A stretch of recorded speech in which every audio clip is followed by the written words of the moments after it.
Somewhere in the middle of one of the harshest deserts on Earth, carved directly into rose-red cliffs, stood a city of 30,000 people. A city that didn't just survive the ancient world, but quietly ruled it. No one invited them. No empire planted them there. No river gave them life. They chose the desert, and they made the desert obey. The Nabataeans were, by all early accounts, a people who should not have thrived, a nomadic Arabian tribe with no coastline, no forests, no fertile plains, wanderers. And yet, by the 1st century BC, their capital, Petra, had become one of the wealthiest, most strategically vital cities on the planet, sitting at the crossroads of civilizations, funneling frankincense, myrrh, silk, and spices between Arabia, Egypt, Greece, and Rome. Every empire needed what they had, and they knew it. But their greatest secret wasn't their location. It was water. In a landscape receiving barely 15 centimeters of rain per year, the Nabataeans engineered one of the most sophisticated hydraulic systems the ancient world had ever produced. Carved channels along cliff sides, underground cisterns hidden from enemies and evaporation alike, ceramic pipes, settling pools, flash flood diversions. In the middle of nothing, they manufactured abundance. That abundance built an empire of culture. They developed a fluid cursive script that would travel through centuries and become the direct ancestor of the Arabic alphabet, used by over 1 billion people today. Their women owned property and ran businesses at a time when most civilizations treated women as property themselves. Their kings didn't sit above their people, they sat among them. And then Rome came, and with one quiet annexation in 106 AD, the machine stopped. Trade routes shifted. The caravans found other roads. The cisterns ran dry, and Petra, that impossible, magnificent city, was swallowed back into the rock that made it. They left us their cliffs, their letters, their water. The rest we nearly lost forever. Let me ask you something. When you think of ancient civilizations, who comes to mind?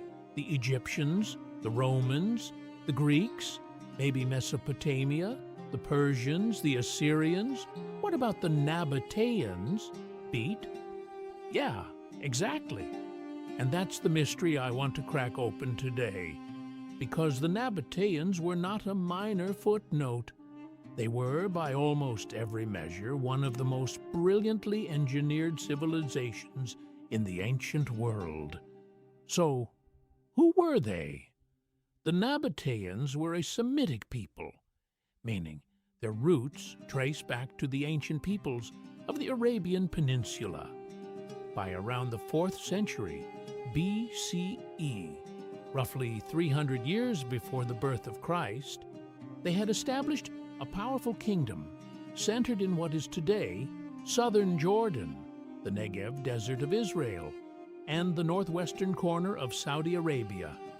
Their territory stretched from the Sinai Peninsula in the west to the Hejaz in the east, and from Damascus in the north down toward the Red Sea in the south.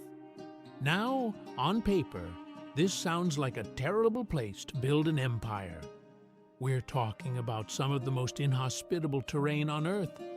Jagged sandstone mountains, scorched desert floors, almost no rainfall, and temperatures that could kill an unprepared traveler within days. But this is where the Nabataean genius begins. Because they didn't just survive this landscape, they used it as a weapon. The earliest written mention of the Nabataeans comes from a Greek military account around 312 BCE. A general serving under one of Alexander the Great's successors, a man named Antigonus, sent 2 military expeditions to conquer these desert people and seize their wealth. Both expeditions failed catastrophically. not because the Nabataeans had a great army, but because the attacking soldiers ran out of water, and the Nabataeans had none to spare for their enemies. In fact, they had hidden their water supply so completely that the Greek armies couldn't find a single drop. Think about that strategy for a moment. You live in a desert. Your enemy has more soldiers and better weapons. So, what do? You make the desert itself your fortress. And the key to that fortress is water. The Nabataean water system is, without exaggeration, one of the greatest engineering achievements of the ancient world. In an environment where annual rainfall barely reaches 6 inches per year, they built a civilization of tens of thousands of people that never ran out of water. How? It started with observation. The Nabataeans studied the desert with the precision of scientists. They mapped every slope, every ridge, every valley where rain, and when it came on, would flow. Then they built a network of channels, dams, and underground cisterns that could capture and store virtually every drop of rainfall that touched their territory. Here's what makes this genuinely impressive from an engineering standpoint. Their cisterns, the underground storage tanks, were lined with a waterproof plaster that prevented seepage. This wasn't just mud. This was a refined hydraulic mortar, similar to what the Romans would later use. Some of these cisterns could hold hundreds of thousands of liters. But here's the clever part. They hid them. The openings were camouflaged. The locations were known only to the Nabataeans themselves. So, if an enemy army marched into Nabataean territory, and many did, they would find a desert with no visible water source whatsoever. The invaders would die of thirst while, quite literally, standing above the answer. Their water management didn't stop underground. The Nabataeans also developed a sophisticated agricultural system in the desert using micro-catchment farming. They built small stone walls, sometimes just knee-high, on hillsides to trap rainwater and channel it toward terraced fields. A single flash rainstorm could be harvested and directed to irrigate crops for weeks. Archaeologists have found evidence of this system across the Negev desert, fields that haven't been farmed in over 1,000 years, where the stone walls still stand. Modern engineers and water scientists have actually revisited Nabataean water technology as a model for arid region agriculture today. In Israel, researchers recreated Nabataean-style runoff farms in the Negev. They planted orchards and grain fields using the ancient channel methods, and they worked. In a desert that gets less rainfall than Los Angeles, a 2,000-year-old technology, still viable today. That tells you something profound about how deeply these people understood their environment. Water was the foundation of Nabataean survival, but trade was the engine of their empire. For several centuries, the Nabataeans held one of the most lucrative commercial monopolies in all of human history. They controlled the incense route, the ancient network of overland paths that carried frankincense, myrrh, spices, silk, and precious stones from southern Arabia, India, and East Africa to the ports of the Mediterranean. To understand why this mattered, you need to understand what frankincense and myrrh were to the ancient world. These weren't just nice-smelling things. They were essential commodities. Every temple, every palace, every royal burial ceremony across the Roman Empire, the Greek world, and Egypt burned enormous quantities of incense. It was the petroleum of its day, and virtually all of it passed through Nabataean hands. The Nabataeans didn't just transport goods, They built an entire infrastructure around the trade. They established fortified way stations every day's march along the route, places where camel caravans could rest, water their animals, and resupply. They provided security. They offered guides, and they charged fees, smart, calculated fees that enriched their kingdom without strangling the trade they depended on. Their capital city, Petra, sat at the center of this web. By the 1st century BCE, it was one of the wealthiest cities in the known world. Greek and Roman visitors described it with a mixture of admiration and envy. The Greek geographer Strabo visited, or got detailed reports from those who did, and described a city of extraordinary wealth. Banquets with gold and silver dishes.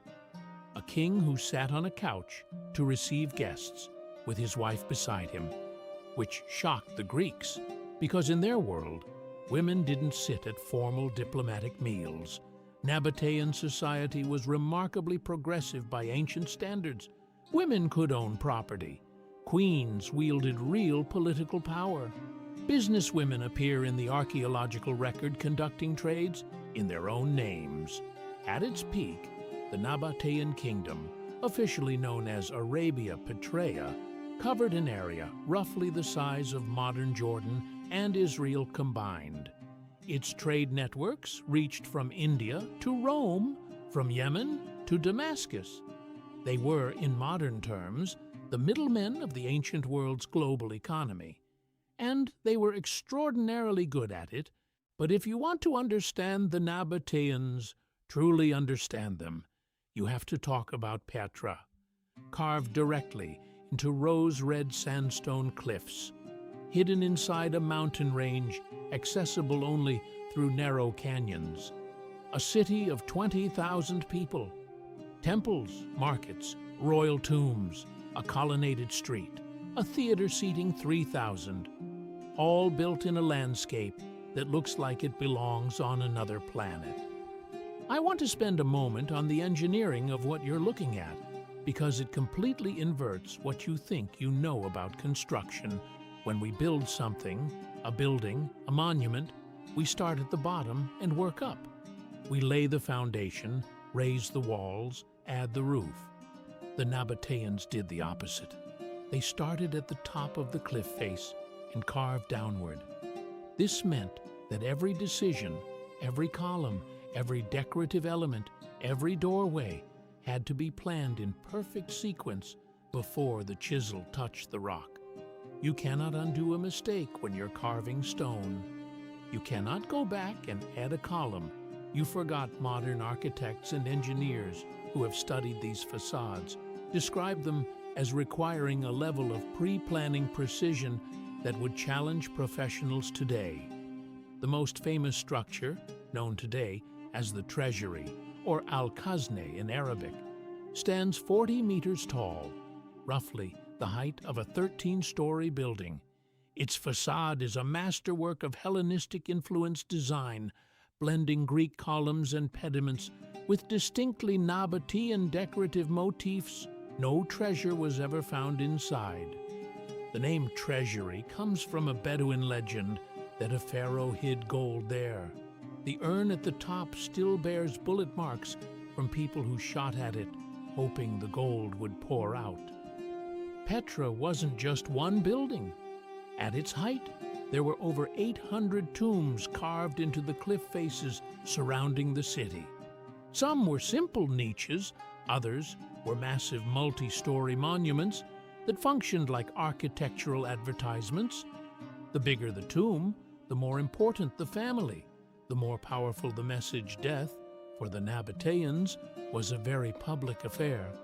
And the whole city, temples, markets, homes, was fed by a water system of pipes, channels, and fountains that brought water from springs several kilometers away in the desert to a city carved into a mountain, served by running water.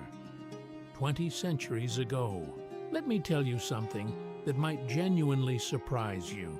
The script I'm speaking about right now, the language you'll use later today to send a text, write an email, read a book, has a direct ancestor in the Nabataean writing system. The Nabataeans adapted their writing from Aramaic, the diplomatic and commercial language of the ancient Near East. Over several centuries, their version of the script evolved into something distinctly their own, flowing, cursive, efficient. And when Arab tribes of the 4th and 5th centuries CE adopted writing, it was this Nabataean script they built upon the Arabic alphabet, used today by over 400 million native speakers across the globe. Is the direct descendant of Nabataean writing. The Nabataeans didn't just build in stone, they built into language itself. Every time Arabic is written anywhere in the world, it carries a trace of this desert civilization that most people have never heard of. The Nabataeans didn't just build in stone, they built into language itself. Every time Arabic is written anywhere in the world, it carries a trace of this desert civilization that most people have never heard of. So here is the question that I think deserves a serious answer. How does a civilization this extraordinary, this innovative, this wealthy, this architecturally brilliant end up as a footnote? Why did history almost entirely forget the Nabataeans in 106 CE? The Roman Emperor Trajan formally annexed the Nabataean kingdom, renaming it the province of Arabia Petraea. The Romans didn't destroy Petra, they Romanized it. They redirected trade routes through cities they controlled more directly, Palmyra, Alexandria. Slowly, the economic heart of Petra stopped beating. Then, in 363 CE, a massive earthquake struck the region. It damaged water systems, collapsed buildings, and disrupted the infrastructure that had kept the city alive. And over the following centuries, as the great overland trade routes were increasingly replaced by sea routes through the Red Sea, the cities of the Nabataean heartland were one by one abandoned. But there's a deeper reason, a cultural one, that I find most interesting. The Nabataeans were practical people. They were merchants, engineers, and traders. They wrote contracts. They marked graves. They recorded business transactions, but they didn't write history. They left no great chronicles, no royal annals boasting of military conquests, no epic poems celebrating their kings. Unlike the Egyptians with their temple walls, or the Romans with their historians, the Nabataeans didn't tell their own story to posterity. And so, posterity had to learn about them from everyone else. From Greek geographers, Roman historians, Jewish writers, all of whom had their own agendas, their own biases. For over 1,000 years, Petra was known only to local Bedouin tribes. The outside world had forgotten it existed. Then, in August 1812, a young Swiss explorer named Johann Ludwig Burckhardt disguised himself as an Arab pilgrim and persuaded a local guide to take him to an ancient site he had heard rumors about. He emerged from the narrow canyon called the Sikh and stood in front of the treasury. He had rediscovered one of the greatest lost cities of the ancient world. The Nabataeans were not great conquerors. They didn't build an empire on war. They didn't leave behind libraries of philosophy or shelves of literature. What they built was something more quietly extraordinary, a civilization perfectly adapted to its environment. In a landscape that should have broken them, they read the terrain better than anyone else, captured every drop of water that fell, connected east to west, and carved their identity into the living rock of the mountains themselves. And then they slipped away, absorbed into larger empires, leaving their greatest secret, the city of Petra, buried in a canyon until a curious Swiss traveler came looking. The Nabataeans remind us that some of the most remarkable chapters in human history are written not in blood and conquest, but in water and stone, in trade and ingenuity, by people who were too busy building something extraordinary to stop and tell everyone how extraordinary it was.